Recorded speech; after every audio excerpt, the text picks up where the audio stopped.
बहुत साल पहले एगो गांव में रेखा और महेश नाम के पति पत्नी रहत रहले। घर में काफी खुशहाली रहल।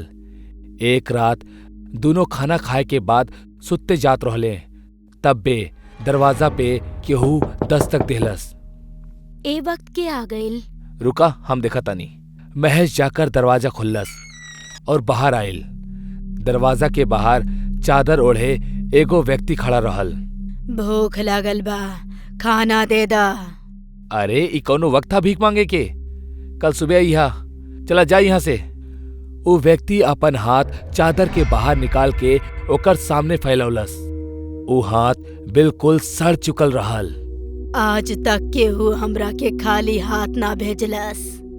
महेश वो हाथ देख के बहुत डर गइल और अंदर जाके दरवाजा बंद कर लेलस। का भइल आपके? के रहे बाहर? शायद वो वही भिखारी चुड़ैल रहल जेकर बारे में कल तू बात करत रहलू। आप ओकरा के खाना देहनी की ना? ना, हम तो बहुत डर गइल रहनी। हे भगवान, ई आप का कर देहनी? अगर गांव में कौनो भी उ चुड़ैल के भीख देवे से इनकार करेला तो उ ओकर पूरा घर के खुद के तरह भिखारी बना देवेली। आप रुकी, हम अभी ओकरा खाना दे के आवतानी। रेखा दौड़ के रसोई घर में गई और खाना लेके चुड़ैल के देवे के खातिर बाहर आ गई। बाहर आकर रेखा देखलस कि चुड़ैल उहाँ ना रहली, बस ओकर सड़ल हाथ टूट के घर के सामने पड़ल रहल। वो हाथ के देख के रेखा और भी डर गई और खाना के थाली वही जे छोड़ के अंदर भाग गई। आधा रात बीत चुकल रहल और दोनों में से केहू के भी नींद ना आवत रहल। वो चुड़ैल की वजह से दोनों बहुत डर गए रहले। थोड़ा देर में दोनों के आंख लग गई। घर के चारों तरफ एगो भयानक सा शांति फैल गई। उतने में केहू दरवाजा खटखटौलस। दोनों की नींद खुल गई और दोनों ही दरवाजा की तरफ गए। दरवाजा खुलल रहल। दोनों धीरे से घर के बाहर अइले, पर बाहर केहू भी न रहल। अचानक छत से एगो चुड़ैल उड़त उड़त दोनों के सामने आ गई। ओकर एक हाथ ना रहल। वो दिखे में भयानक और खूंखार रहल। ओकरा पीछे से ओकर हाथ उड़त उड़त आइल और ओकर शरीर से जुड़ गई। रेखा और महेश घर के अंदर भागल चाहले, पर उनकर मुड़त ही दरवाजा अपने आप बंद हो गई। चुड़ैल जोर जोर से हंसे लागल। दोनों बहुत बुरी तरह से डर गईले। तो हमरा के भीख ना दे के बहुत बड़ा गलती कैले बाड़ा। अब तो लोग भी हमरा तरह बेघर होके सारा जिंदगी भीख मंगबा। चुड़ैल रेखा और महेश के हवा में उठा लेहलस और घर के धीरे धीरे गायब करे लागल।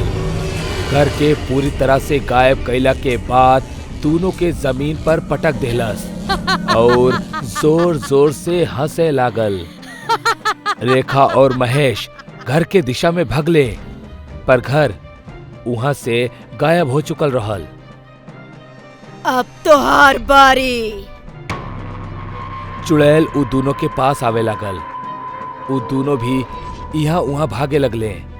चुड़ैल रेखा के पकड़ लेहलस और ओकर शरीर पे अपन हाथ फेरे लागल। रेखा जोर जोर से रोवत रहली।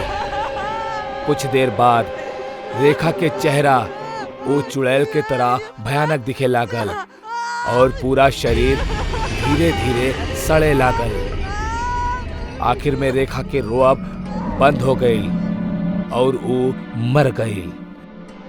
रेखा के मारे के बाद चुड़ैल महेश के ढूंढे लागल, पर ओकरा महेश कहीं भी ना दिखाई देलस। वो भाग गई। इस सोच के चुड़ैल वहां से चल गई। रेखा जौन की बाहर से पूरा तरह से चुड़ैल बन चुकल रहली, वही जे मरल पड़ल रहली। थोड़ी देर बाद महेश दौड़त दौड़त रेखा के पास आए और एकदम से डर गई। महेश रेखा के उठौलस और पूछलस, रेखा, ई तोहरा के का हो गइल?